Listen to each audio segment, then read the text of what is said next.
1950 മുതൽ ജനസംഘത്തിന് കൗൺസിലറുള്ള ഈ സ്ഥലത്ത് തവണെങ്കിലും ജയിച്ചു കയറുമെന്നുള്ള പ്രതീക്ഷ പൊതുവുണ്ട്, ദേശീയ നേതൃത്വത്തിന് പോലും ഉണ്ടായിരുന്നു. പക്ഷേ നമ്മുടെ കോട്ടകളിൽ പോലും വോട്ടും ചിതറിപ്പോയ ഒരു സാഹചര്യം ഉണ്ടായി. എവിടെയാണ് വീഴ്ച പറ്റിയത്? അത് പരിശോധിക്കേണ്ടതാണ്. ഇപ്പോഴല്ല പരിശോധിക്കുക, ഇവിടെ വെച്ച് ചാനലിൻ്റെ മുമ്പത്തല്ല പരിശോധിക്കുക.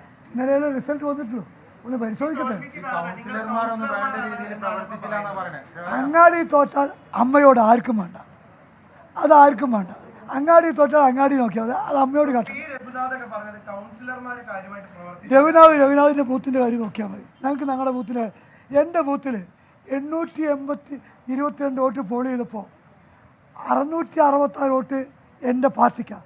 രഘുനാഥിന് പറ്റുമോ? അയാളുടെ ബൂത്തിൽ രഘുനാഥിന് പറ്റുമോ? അയാളുടെ ഉത്തരവാദിത്തമല്ലേ ഇത് ചലിപ്പിക്കേണ്ടത്.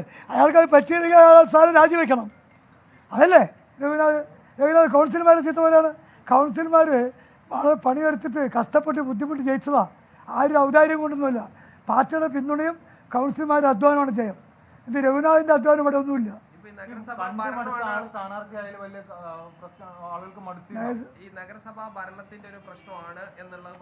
നഗരസഭാ ഭരണം ഇവിടെ പ്രതിപക്ഷവും ഭരണപക്ഷവും ഒരു കളവുമില്ലാതെ വികസന രംഗത്ത് ഒരുമിച്ച് കൊണ്ടുപോകാൻ പ്രമീള ആഞ്ഞടിക്കുകയാണ് എൻ ശിവരാജൻ. ഇവിടെ പരസ്യ പ്രതികരണം നടത്തുന്നവർക്കെതിരെ എന്തോ നടപടി എന്നൊക്കെ കേൾക്കുമ്പോഴും അവിടുത്തെ മുതിർന്ന നേതാവ് ശിവരാജൻ ആഞ്ഞടിക്കുന്നു.